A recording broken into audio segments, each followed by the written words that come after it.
utajiri una tabia au una sifa ya kuwa bwana na unashikilia moyo. Ni kweli tunaishi kwenye nyakati ambazo kanisa limehamasisha watu kwenda kwenye utajiri, na ni kweli kwamba umaskini sio mzuri, lakini hamasa hii imeenda bila kuwa na ukweli wa neno la Mungu. Ukweli wa neno la Mungu unaonyesha kabisa kwamba utajiri ni kikwazo kikubwa kwenye maisha ya imani. Bwana wetu Yesu Kristo, pamoja na kwamba yeye alikuwa maskini, aliwapenda matajiri. Alikuwa anahusiana nao sana. Alipata mialiko mbalimbali kwenda kwa matajiri na hakusita kwenda. Alikula pamoja nao, alifurahi pamoja nao. Kwa mfano, leo ninaweza kuwa labda wewe hujawahi kupata milioni 10. Umepata milioni 10. Je, naweza nikaziachilia nikawapa watu? Huo moyo ninao? Kama huo moyo unao, basi inawezekana kuwa tajiri na kupata uzima. Kama hauna, basi uanze kumwomba Mungu aanze kufinyanga kwanza moyo wako kabla hujaingia kwenye hilo kundi la matajiri. Sisi waamini tunatakiwa kuhusiana na matajiri wote, matajiri ambao wamemwamini Kristo, matajiri ambao hawajamwamini Kristo. Tunatakiwa kuwapenda, kuhusiana nao, kuwa nao karibu. Tusiwe na chuki nao, tusiwaseme vibaya, tusibebe maneno ya kuwasema vibaya. Utajiri ni kikwazo kwenye maisha ya imani, lakini Mungu ametupa suluhisho. Inawezekana ukawa tajiri na ukaupata uzima. Lakini unaupataje uzima? Unaupata uzima kwa kuwa tayari na moyo wa kutoa.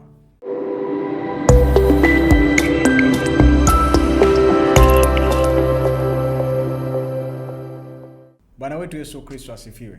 Kwa majina naitwa Mwalimu Asa Jotham. Ni kukaribishe katika kipindi chetu cha Mawimbi ya Uamsho na Matengenezo. Na leo tutakuwa najifunza jambo zuri kabisa. Somo ambalo tutakuwa najifunza leo ni habari ya mtazamo wa Yesu juu ya umaskini na utajiri. Tutakuwa tunaenda kuangalia kwenye maandiko Bwana wetu Yesu Kristo alikuwa na mtazamo gani ambao ulipelekea kuwa na mwenendo wa aina fulani juu ya umaskini na utajiri. Kwa somo letu hasa litakuwa linaangalia Yesu akiwa hapa duniani alikuwa na mtazamo gani, alikuwa na mwenendo gani kuelekea umaskini, lakini pia kuelekea utajiri. Kwa hiyo nikukaribishe mwanzo mpaka mwisho pale ambapo tutakuwa tumemaliza somo hili. Itakuwa na sehemu mbili, sehemu ya kwanza na sehemu ya pili. Kwa hiyo ukijifunza sehemu ya kwanza, hakikisha kwamba unajifunza pia sehemu ya pili. Sasa kabla tujaendelea, tunajiuliza swali, kwa nini hasa tujifunze mtazamo wa Yesu kuelekea umaskini na kuelekea utajiri? Kwa nini tujifunze? Kwa nini tujifunze Yesu alipokuwa hapa duniani alikuwa na mtazamo gani, alikuwa na fikra gani, alikuwa na mwenendo wa aina gani kuelekea umaskini na utajiri? Nitaanza utangulizi huo kwa kusoma maandiko kutoka katika kitabu kile cha waraka wa kwanza wa Yohana sura ile ya 2 na mstari ule wa 6. Waraka wa kwanza wa Yohana sura ya 2 na mstari ule wa 6. Maandiko yanasema hivi: yeye asemaye ya kuwa anakaa ndani yake, imempasa kuenenda mwenyewe vile vile kama yeye alivyoenenda. Kwa hiyo Yohana anasema yeye asemaye ya kuwa anakaa ndani yake. Sasa ndani yake hapo maanisha ndani ya Kristo, ndani ya Yesu, ndani ya mwana wa Mungu. Yohana anasema imempasa mtu huyo kuenenda kama yeye mwenyewe alivyoenenda. Kwa hiyo Yohana katika waraka wake wa kwanza sura ya 2 mstari wa 6 tuliosoma, anatuonyesha kwamba yule ambaye anasema amekaa ndani ya Yesu, kwenye lugha nyingine ni kwamba yule ambaye anasema anamwamini Yesu anatakiwa kuwa na mwenendo sawasawa na ule ambao Yesu alikuwa nao. Kwa hiyo ni jambo la msingi sana tunapojifunza mtazamo na mwenendo wa Yesu kuelekea umaskini na utajiri, ili sisi pia tupate kuwa na mtazamo sahihi kama aliyokuwa nao na tuwe na mwenendo sahihi kama aliyokuwa nao, ili tuweze kusema kwa hakika kwamba kweli sisi tuko ndani yake, au sisi ni wanafunzi wake, au sisi ni wafuasi wake. Kwa hiyo sababu pekee tunajifunza mtazamo wake na mwenendo wake ni kwa sababu tunataka sisi tuwe na huo mtazamo, lakini huo mtazamo uzalishe mwenendo ambao pia Bwana wetu Yesu Kristo alikuwa nao. Nakumbuka hapa tunazungumza Bwana wetu Yesu Kristo akiwa hapa duniani, mwanadamu kama mimi na wewe, alivyokuwa mwanadamu kama mimi na wewe, jinsi alivyokuwa anatazama utajiri, jinsi alivyokuwa anatazama umaskini, na jinsi mwenendo wake ulivyokuwa juu ya maskini na juu ya matajiri, ili sisi tuweze kuiga mfano wake.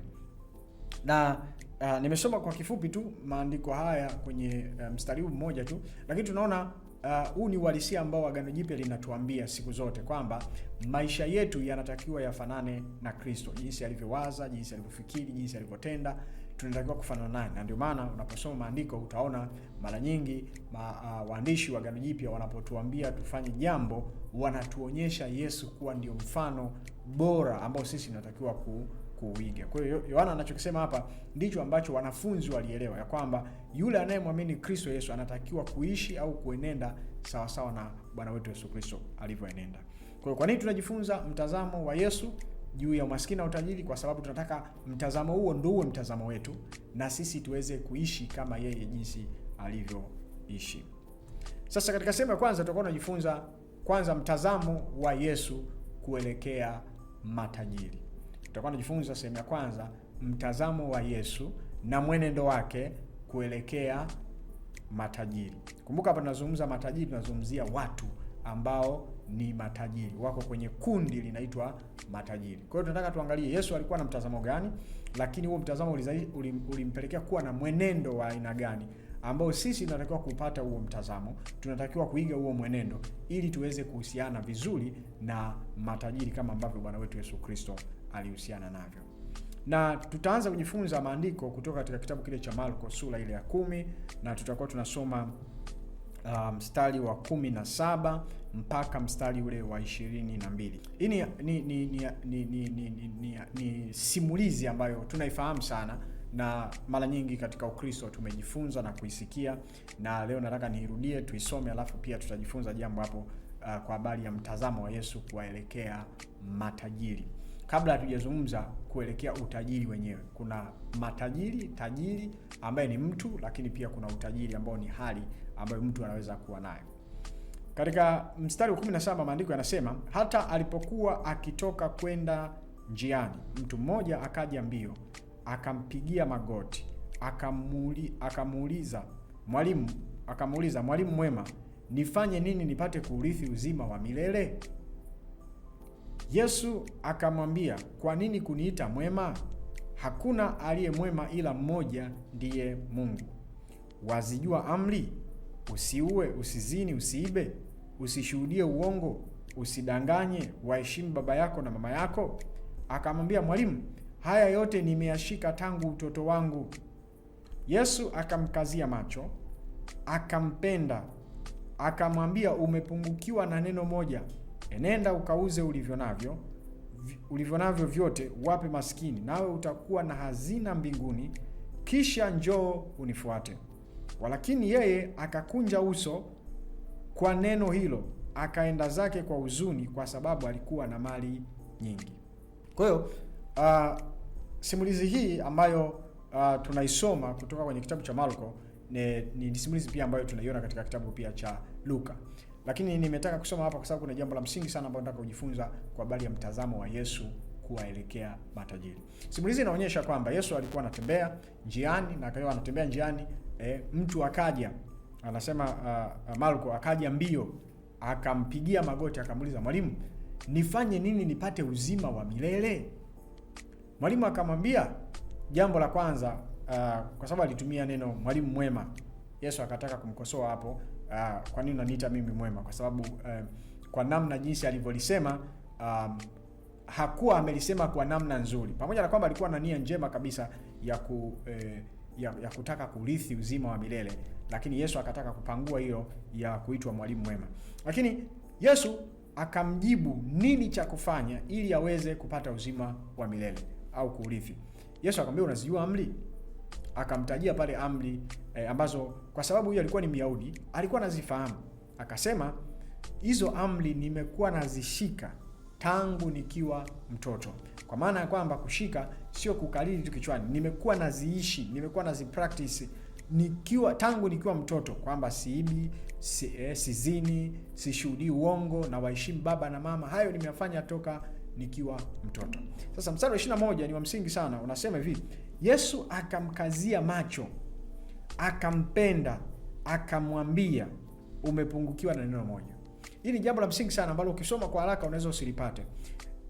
Baada ya yale majibu ya kwamba nimeyashika hayo yote tangu utoto, maandiko yanatuonyesha kwamba Yesu akamkazia macho yule tajiri, kwenye kumkazia macho alimpenda. Kwa sababu ya upendo ndio akamwambia umepungukiwa na neno moja. Akamwambia nenda ukauze ulivyo navyo vyote uwape maskini. Nawe utakuwa na hazina mbinguni, kisha njoo unifuate. Kwa hiyo kuna jambo la msingi sana ambalo mara nyingi ukisoma unaweza usilipate. Na kuna namna ambavyo niliwahi kujifunza kwamba ni kama Yesu alikuwa anamtega tu huyu tajiri kuona kwamba atafanya au asifanye. Lakini Marko anatuonyesha jambo la msingi sana hapa kwamba lile jambo ambalo Yesu analisema kwa huyu tajiri kwamba aende akauze mali awape maskini lilitokana na kwamba Yesu alikuwa amempenda huyu tajiri. Alikuwa amempenda, ndio maana akamwambia kuna jambo umepungukiwa, ukilifanya hilo unifuate mimi.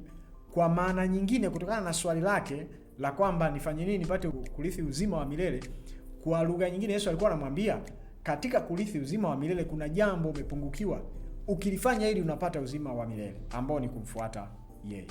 Kwa hiyo hapa kuna jambo tunajifunza, mtazamo wa Yesu juu ya matajiri ambao Marko anatuambia kwenye mstari wa 21 ya kwamba Yesu alimpenda huyu tajiri.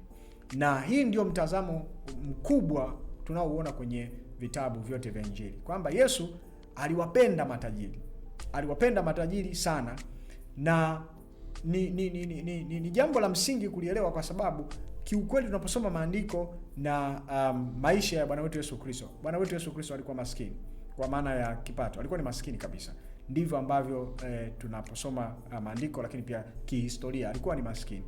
Na alitokea kwenye familia ya kimaskini, lakini pia kazi aliyofanya ilikuwa ni ya kimaskini. Nakumbuka alikuwa wanaishi kwenye kipindi ambacho Israeli ilikuwa chini ya dola ya Rumi. Kwa hiyo mazingira hayo yote, kwa sababu walikuwa wanatoa kodi kubwa na nini, yani unyonyaji ulikuwa ni mkubwa sana. Yeye alikuwa kwenye daraja la chini. Kumbuka tunapozungumza umaskini na utajiri hatuzungumzii tu fedha. Ni kweli fedha inazungumzia umaskini wote, lakini pia hapa tunazungumza kipindi ambacho matajiri ni kundi la watu na maskini ni kundi la watu. Kama ilivyo kwenye jamii yetu, matajiri wanakuwa na makundi yao na maskini wanakuwa na makundi yao. Kwa hiyo kwenye swala la kipato, ni kweli inaweza ukawa na kipato kubwa, lakini uko kwenye kundi gani inaweza kuamua kwamba wewe ukahesabika kwa maskini au tajiri. Kwa kifupi tunachoweza kusema ni kwamba Bwana wetu Yesu Kristo alikuwa maskini, lakini pamoja na umaskini wake aliwapenda matajiri. Na ndio maana huyu tajiri alipokuja kumuuliza swali, Yesu kwa sababu ya upendo wake akamuonyesha nini amepungukiwa. Na kupitia kile alichomwambia, Marko anatuambia yule jamaa alikunja uso akaondoka. Kwa nini? Kwa sababu alikuwa na mali nyingi. Kilichomfanya huyu jamaa aukose uzima wa milele ni kile ambacho Yesu alimwambia akifanya. Lakini kabla Yesu kumwambia hivyo, tunaona Marko anatuambia ukweli ya kwamba Yesu alimpenda.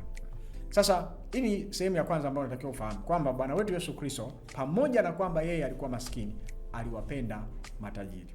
Sasa unaweza kusema tumejifunza kwenye mstari mmoja tu kuonyesha kwamba Yesu alimpenda na huyu ni tajiri mmoja tu.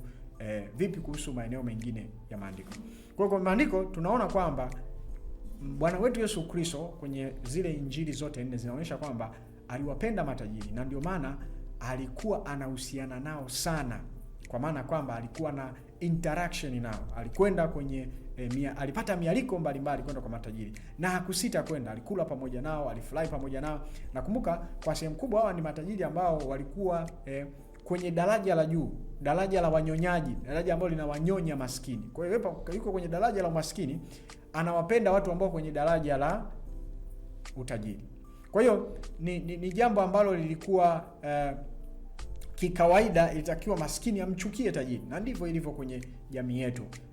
Hata leo wale maskini ambao kipato chao ni kidogo, kuna namna wanawachukia matajiri kwa sababu mbalimbali. Kwa sababu inawezekana kweli wanapata vipato vyao kwa namna ambayo sio nzuri ya kuwanyonya watu, lakini kuna namna mbalimbali, hata kama sio wanyonyaji, kuna namna ambavyo watu wanakuwa na chuki juu ya matajiri. Lakini Yesu akatuonyesha mfano wa tofauti. Ndio maana nikasema unaposoma maandiko tunaona mara nyingi Yesu alikuwa anaalikwa kwenda kwa matajiri.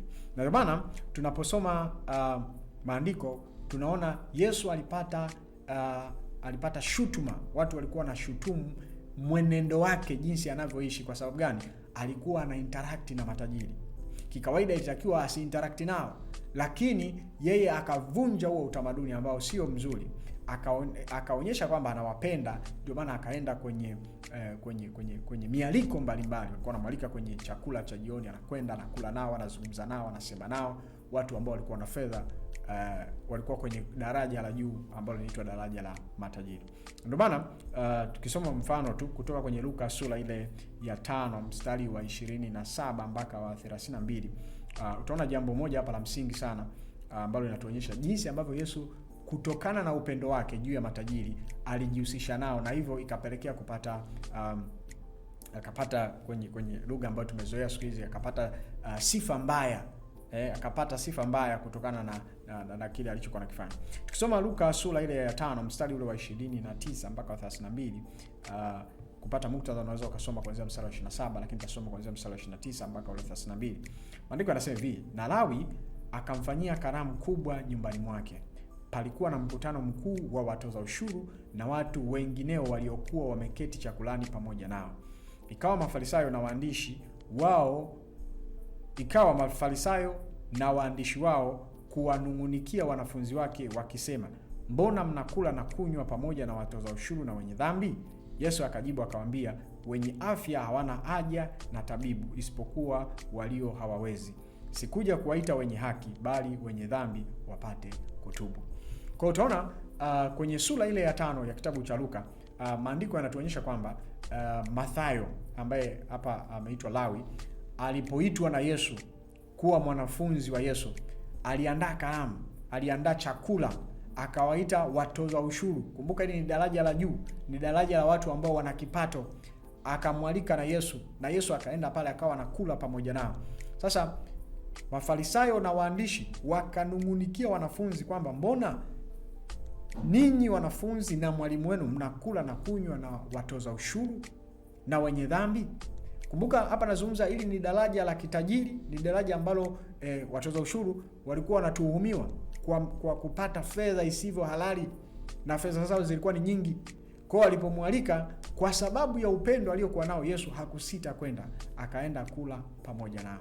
Na ndio maana tunaona hapa wanamnungunika Mafarisayo na waandishi. Kwa nini wananungunika? Kwa sababu anakwenda kuinteract, anakwenda kuhusiana na watu ambao hakutakiwa kuhusiana nao, kutokana na jinsi ambavyo wao walikuwa wanaelewa habari ya kwa habari ya Mungu. Lakini Yesu akatuonyesha mfano wa tofauti. Na sio hivyo tu, hapa Luka anatuonyesha jinsi ambavyo Mafarisayo walikuwa wanalalamika. Lakini Yesu mwenyewe alijua kwamba anatuhuma, watu wanamtuhumu kwamba anajihusisha na matajiri na karamu ambazo kwenye lugha leo tunasema zinaitwa pati mbalimbali za kitajiri, anajihusisha nazo, anakwenda huko. Kwa hiyo kutokana na hizo tunaona pia kwenye kitabu cha Mathayo sura ile ya 11 na mstari ule wa 19, Yesu akiwa anajitetea anasema hivi, anasema mwana wa Adamu alikuja akila na kunywa, wakasema mlafi huyu na mlevi, rafiki yao watoza ushuru na wenye dhambi, na hekima imejulikana kuwa ina haki kwa kazi zake.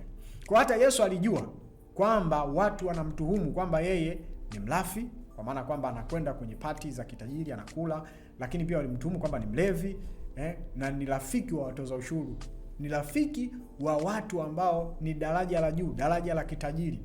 Kwa hiyo hii ni tuhuma ambayo aliipokea kwa sababu ndivyo alivyoishi, ndivyo mtazamo wake ulivyokuwa. Yesu aliwapenda matajiri, na kwa sababu ya upendo huo akajihusisha kwenye maisha yao. Pamoja na kwamba yeye alikuwa ni maskini, akajihusisha kwenye maisha yao. Walipomwalika hakukataa, hakusema kwamba siwezi kwenda kwenye nyumba hii kwa sababu ni ya kitajiri.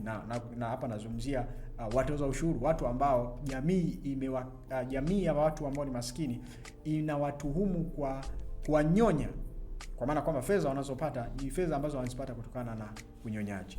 Lakini pamoja na hayo yote, na kwa sababu pia Yesu alikuwa maskini, yeye bado aliwapenda, na ndio maana alijihusisha pamoja nao.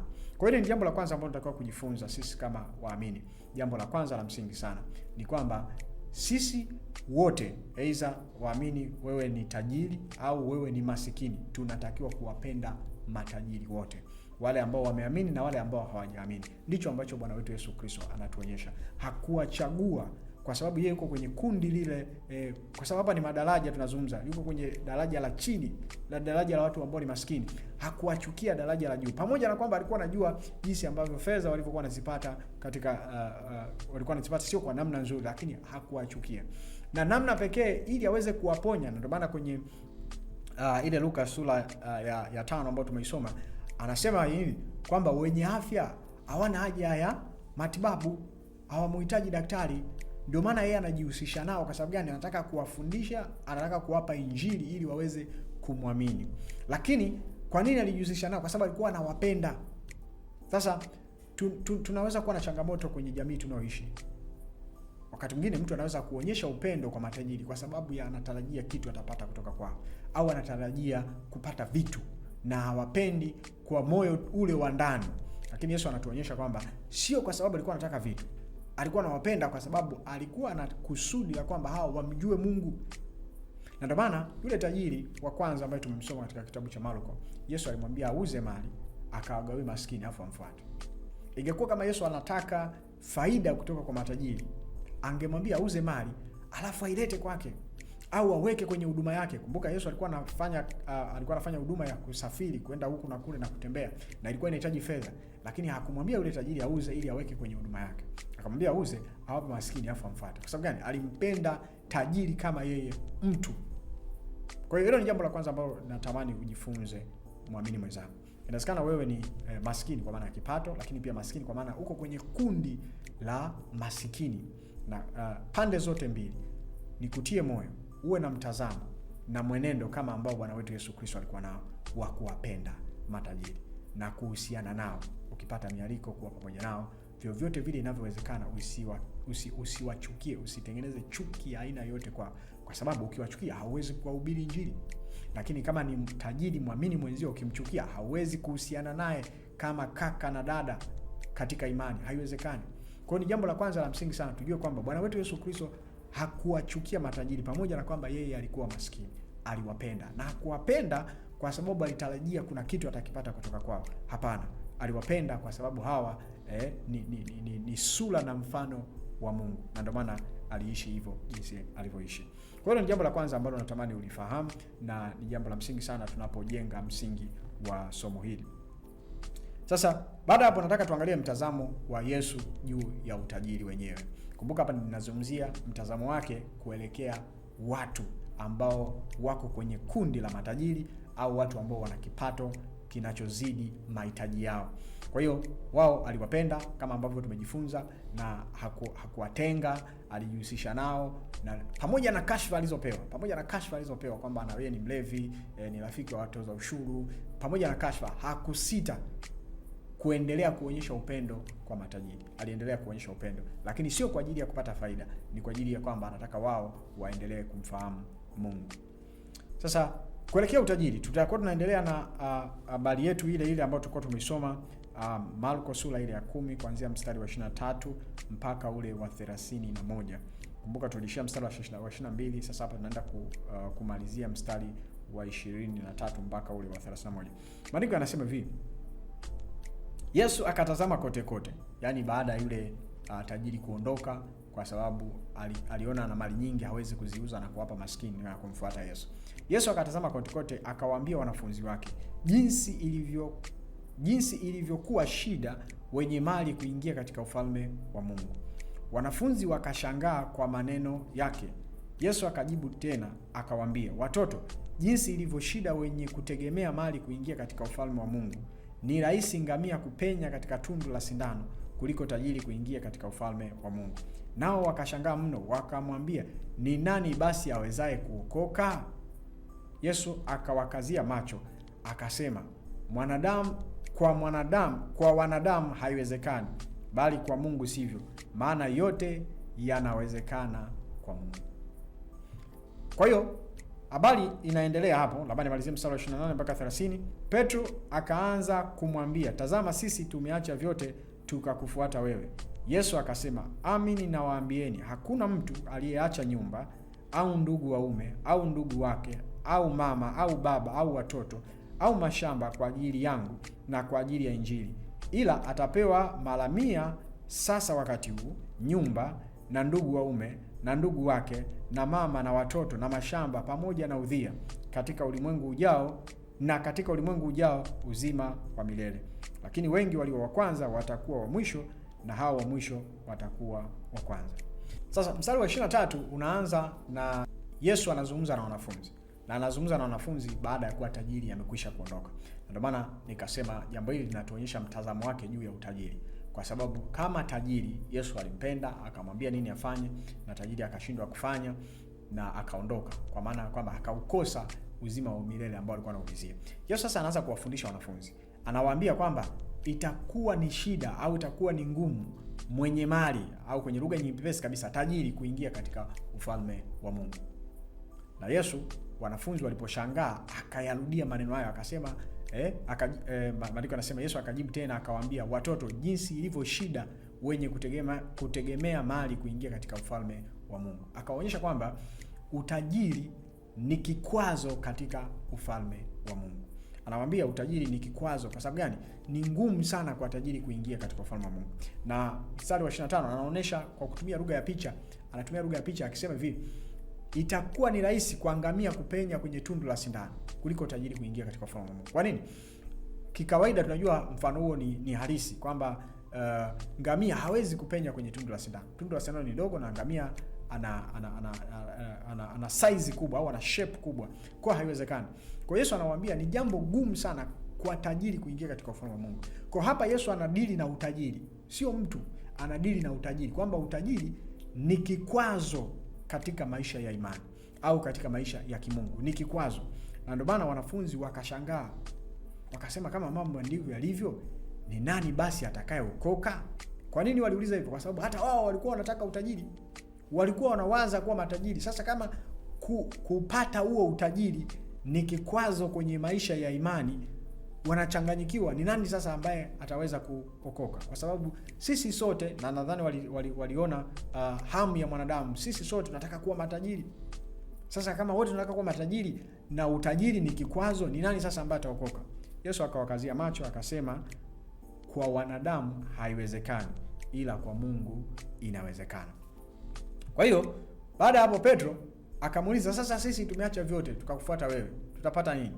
Na Yesu na Petro anataja vitu ambavyo wameviacha. Wameacha nyumba, wameacha wake, wameacha waume, wameacha baba na watoto. Yesu akawajibu akamwambia, mtapata mara 100 hapa, lakini pia mtapata udhia na baadaye mtapata uzima wa milele. Sasa kuna jambo la msingi hapo ambalo nataka nilielezee kuhusiana na mtazamo wa Yesu juu ya utajiri. Kutoka kwenye maandiko haya tunaona kwamba Yesu aliona utajiri ni kikwazo kwenye maisha ya kimungu, au ni kikwazo kwenye ufalme wa Mungu, ni kikwazo kikubwa. Na ndio maana akarudia sentensi yake mara 2, lakini pia akatoa na mfano ili aweze kuelezea. Na hapo ndipo wanafunzi waliposhangaa, wakajiuliza, sasa kama ni hivyo, ni nani basi atakayeokoka? Jibu la Yesu linatutia moyo kwamba kwa wanadamu haiwezekani, lakini kwa Mungu inawezekana. Jibu lake ni kwamba watu ambao ni matajiri wako wanaweza kuingia kwenye ufalme wa Mungu, lakini hili jambo haliwezekani kwa namna ya kibinadamu, linawezekana kwa namna ya kimungu. Sasa tutajifunza Yesu anaposema hii kwa wanadamu kwa wanadamu haiwezekani, kwa Mungu inawezekana, inamaanisha nini? Sasa pointi yangu msingi hapa ni kwamba licha ya kwamba Yesu aliwapenda matajiri na ndio maana alijihusisha nao, lakini aliona kwamba utajiri ni kikwazo kikubwa katika maisha ya imani. Na ndio maana sasa, kwa sababu utajiri ni kikwazo, Yesu aliwaambia wanafunzi, na alikuwa anawafundisha watu, na alikuwa anawahamasisha watu kutoa vile walivyo navyo, kutoa mali walizonazo, kuziachilia mali walizonazo ili waweze kupata ufalme wa Mungu. Kwa hiyo hapa tunajifunza jambo moja la msingi sana, kwamba utajiri kama utajiri ni kikwazo, lakini kuna suluhisho la kuishi katika utajiri na kupata uzima wa milele. Ni lile ambalo Yesu alikuwa analitoa. Na tumeona pale kwenye kwa tajiri ambaye alikuwa anamuuliza Yesu kupata uzima, alimwambia jambo alilopungukiwa ni moja tu, kwenda kuuza alivyo navyo awape maskini. Hapa anatuonyesha Yesu alikuwa anataka kumpa suluhisho linaloitwa kutoa, kwamba matajiri au tajiri mwenye uwezo na moyo wa kuachilia alichonacho, huyo anaweza kuingia kwenye ufalme wa Mungu. Kwa hiyo ni jambo la msingi sana hapa. Ndio maana Petro akaingizia swali kwamba sisi tumeacha vyote, tumekufuata wewe, tutapata nini? Kwa nini? Kuonyesha kwamba sio tu yule tajiri Yesu alimwambia aache vitu. Yesu alikuwa na taratibu hii ya kuwaambia watu wengi waache vitu. Ni kweli sio wote, lakini wengi alikuwa anawaambia waache, wamfuate. Kwa nini? Huo moyo wa kutoa ndio kile ambacho Yesu anasema kwa binadamu, kwa wanadamu haiwezekani, lakini kwa Mungu inawezekana. Moyo wa kuachilia, kibinadamu ni ngumu kuachilia au kutoa vile ulivyo navyo ambavyo vimekufanya uwe kwenye kundi hilo la matajiri, lakini Yesu anasema kwa Mungu inawezekana kuwafanya watu wakatoa. Sasa nitaelezea jambo hili uweze kulielewa katika simulizi hii tunaipata katika kitabu kile cha Luka sura ile ya 18. Luka sura ile ya 18 kuanzia mstari wa 18 mpaka wa 30 unaeleza jambo hili. Yesu kukutana na tajiri kumuuliza Yesu, nifanye nini nipate uzima wa milele? Yesu akampa lile jambo ambalo atakao kufanya. Tajiri akaondoka, akawafundisha wanafunzi. Sasa ukimaliza sura ya 30, ukimaliza sura ya 18, sura ya 19 tunakutana na habari ya Zakayo. Kumbuka Zakayo pia alikuwa tajiri. Lakini Zakayo yeye alisema ngoja tu nimuone Yesu ni mtu wa namna gani. Wala hakuwa na wazo la kusema nataka nikamuulize Yesu ninawezaje kupata uzima wa milele. Zakayo alitaka tu amuone mtu. Zakayo alipokuwa anatafuta kumuona Yesu akapanda juu ya mti, kama ambavyo tunafahamu simulizi hii na inapatikana katika kama nilivyosema Luka sura ya 19 mstari wa kwanza mpaka ule wa 10. Zakayo alipopanda, baadaye Yesu alipomuona Zakayo akamwambia, Zakayo, nataka nije nyumbani kwako. Kumbuka Zakayo alikuwa ni mtoza ushuru, yuko kwenye kundi la matajiri, lakini pia alikuwa na fedha kama ambavyo maandiko yanasema. Zakayo Yesu alipokwenda kwa Zakayo nyumbani, akaenda nyumbani, Zakayo akaandaa chakula wakala. Wakiwa katika kula, Zakayo akamwambia, nitasoma hapo mstari wa 8 hasa. Mstari wa 8 anasema, Zakayo akasimama akamwambia Bwana, tazama Bwana, nusu ya mali yangu nawapa maskini, na ikiwa nimemnyang'anya mtu kitu kwa hila namrudishia mara 4. Yesu akamwambia, leo wokovu umefika nyumbani humu, kwa sababu huyu naye ni mwana wa Ibrahim. Kwa utaona kwamba Yesu hakumwambia Zakayo nini afanye. Au Luka hajatuambia kama Yesu alimwambia Zakayo kwamba auze chochote alichonacho. Lakini Zakayo kwa sababu tu ya interaction na Yesu, kwa sababu ya kula na kuzungumza na Yesu, tunaona kwamba akafikia maamuzi ya kusema nusu ya mali yangu nitaiuza na kuwapa maskini. Lakini pia anasema kama kuna mtu nilimnyang'anya nitamrudishia mara 4 ya kile nilichomnyang'anya. Jibu la Yesu linasemaje? Yesu aliposikia mambo hayo akasema wokovu umeingia ndani humu. Kwa maana kwamba Zakayo amekutana na wokovu. Zakayo amekutana na uzima wa milele. Sasa utaona kwamba Luka ameziweka simulizi hizi zinafuatana. Zinafuatana. Sura ya 18 inatuonyesha tajiri ambaye alikuwa anatafuta uzima wa milele lakini akaukosa kwa sababu hakuwa tayari kuziachilia. Sura ya 19 tunakutana na tajiri ambaye baada tu ya kuinteract na Yesu, baada ya kuzungumza naye, akafikia maamuzi ya kusema nusu ya nilicho nacho nitawapa maskini, na kama mtu nimemnyang'anya nitamrudishia mara 4. Akawa yuko tayari kutoa. Tunaona kwamba Yesu akasema wokovu umeshafika nyumbani, akimaanisha kwamba Zakayo amepata wokovu. Kwa hapa tuna habari za matajiri wawili. Kuna tajiri wa kwanza ambaye hakuwa tayari kuachilia, akaukosa uzima wa milele. Na kuna tajiri wa pili ambaye alikuwa yuko tayari kuachilia, akaupata uzima wa milele. Hili ndio jambo ambalo alikuwa analisema pale, kwamba Yesu aliona utajiri kuwa ni kikwazo kwenye maisha ya imani. Ni kikwazo. Lakini sio kikwazo ambazo hakina njia au hakina suluhisho.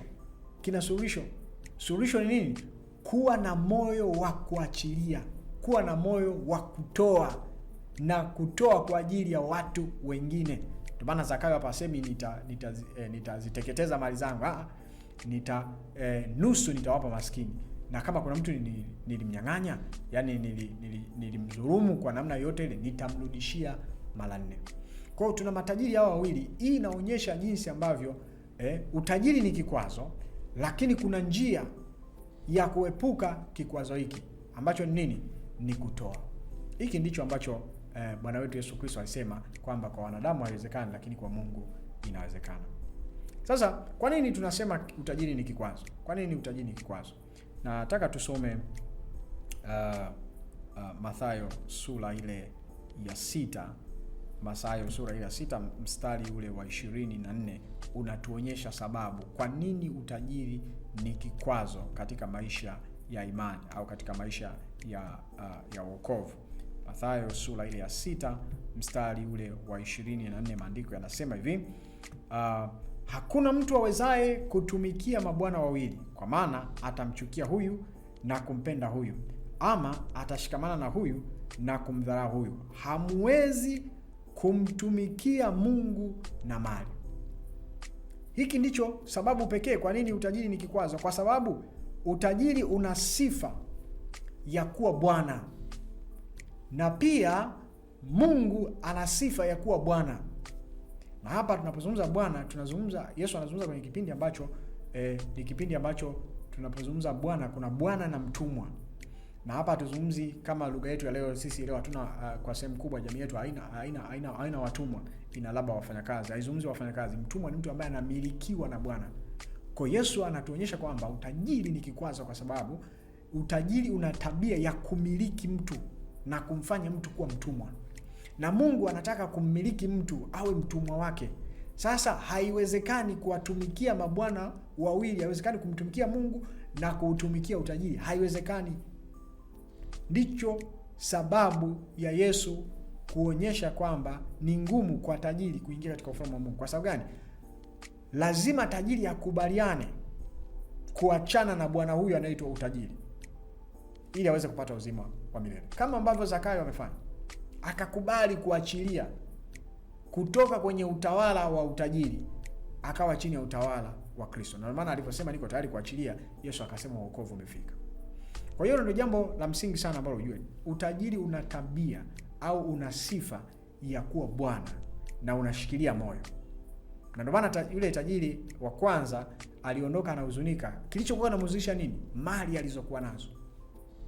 Kwa sababu zilikuwa ni bwana, zinamtawala yeye, ni mtumwa. Kwa akashindwa kutoka kwenye huyo bwana ili awe chini ya bwana mwingine ambaye ni Mungu. Kwa hiyo ni jambo la msingi sana ambalo tunataka tufahamu. Na hapa nataka nitoe mfano mwepesi sana. Kumbuka kwamba hili jambo la utajiri ni jambo ambalo nataka nilipe mfano huu ili uweze kulielewa. Ni sawasawa na kutembea kwenye barabara inayoteleza. Kutembea kwenye barabara ambayo kama unasafiri, kuna mahali unakuta barabara imeandikwa punguza mwendo, ili ni eneo la hatari. Kwa hiyo ndivyo ilivyo utajiri kwenye maisha ya imani. Ni eneo la hatari.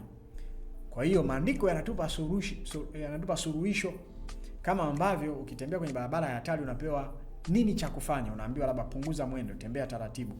Hiyo inakuonyesha kwamba ili eneo la hatari, lakini unaweza kupita. Ndivyo ilivyo utajiri ni kikwazo kwenye maisha ya imani. Lakini Mungu ametupa suluhisho. Inawezekana ukawa tajiri na ukaupata uzima. Lakini unaupataje uzima? Unaupata uzima kwa kuwa tayari na moyo wa kutoa. Ukiwa na moyo wa kutoa, naweza kuwa tajiri, lakini pia naweza kupata uzima wa milele. Na hii ni pande zote.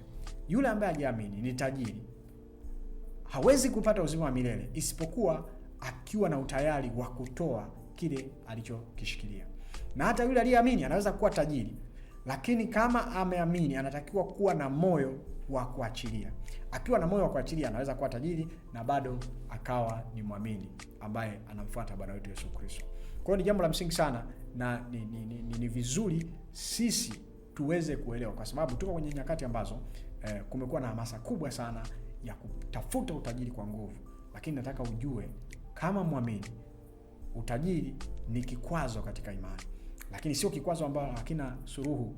Mungu ametupa suluhu ili tuweze kuwa matajiri na tuweze kuwa na Mungu.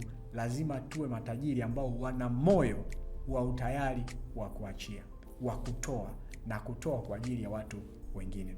Namna pekee ambayo itakufanya uweze kuwa tajiri na uweze kuwa na maisha ya imani ni pale ambapo moyo wako uko tayari kuachilia, sio kushikamana nacho.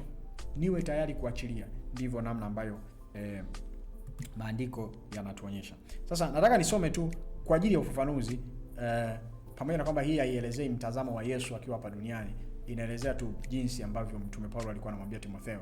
Nataka hiyo inatupa kama summary ya kuonyesha jinsi ambavyo maandiko yanatuambia. Tutasoma Timotheo wa kwanza sura ile ya 6, tutasoma mstari wa 7 mpaka wa 10, lakini pia nitasoma mstari wa 17 na ule wa 19.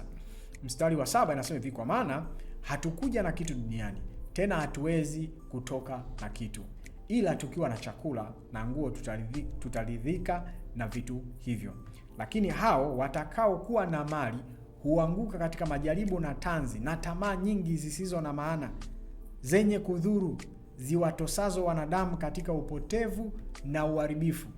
Maana shina moja la mabaya ya kila namna ni kupenda fedha, ambayo wengine hali wakiitamani hiyo wamefarakana na imani na kujichoma kwa maumivu mengi.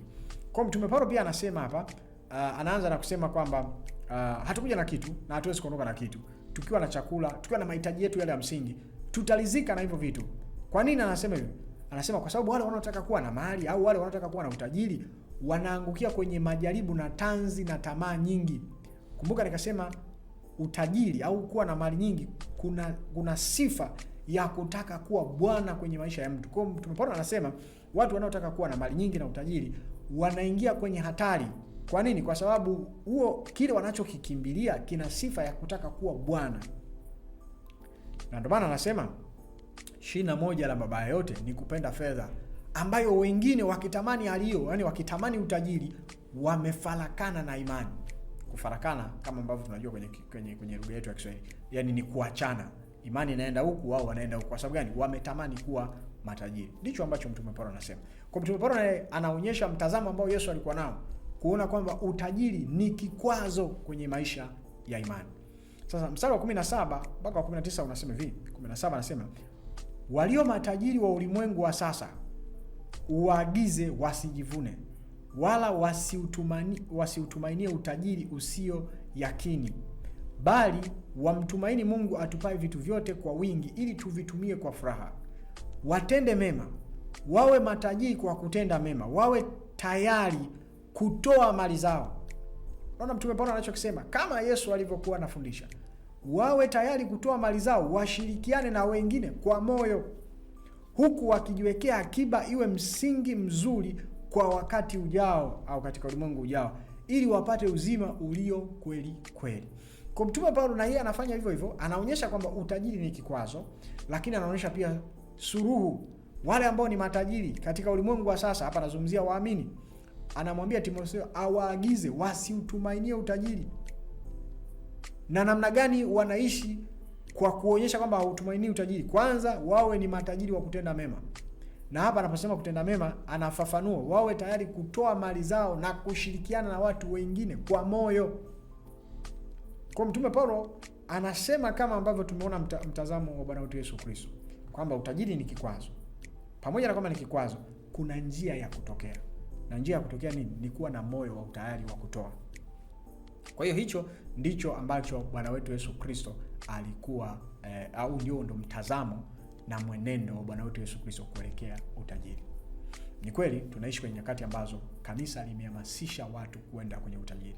Na ni kweli kwamba umaskini sio mzuri, na tutajifunza jinsi ambavyo mtazamo wa Yesu na mwenendo wake kuelekea umaskini. Lakini hamasa hii imeenda bila kuwa na ukweli wa neno la Mungu. Ukweli wa neno la Mungu unaonyesha kabisa ya kwamba mtazamo wa Yesu kwenye utajiri ni kwamba utajiri ni kikwazo kikubwa, sio kidogo, ni kikwazo kikubwa kwenye maisha ya imani, na kimewafanya watu wafarakane na imani. Kwa nini? Kwa sababu utajiri una sifa ya kuwa bwana wa mtu, na Mungu anataka kuwa bwana wa mtu. Sasa huyu mtu mmoja hawezi kutumikia pande zote mbili, lazima achague. Na akichagua kuwa tajiri, anatakiwa kuwa na moyo au na utayari wa kutoa alivyo navyo, ili Bwana awe Mungu na sio utajiri. Lakini yule ambaye ni tajiri na hana huo moyo utayari wa kutoa, basi anapishana na uzima wa milele.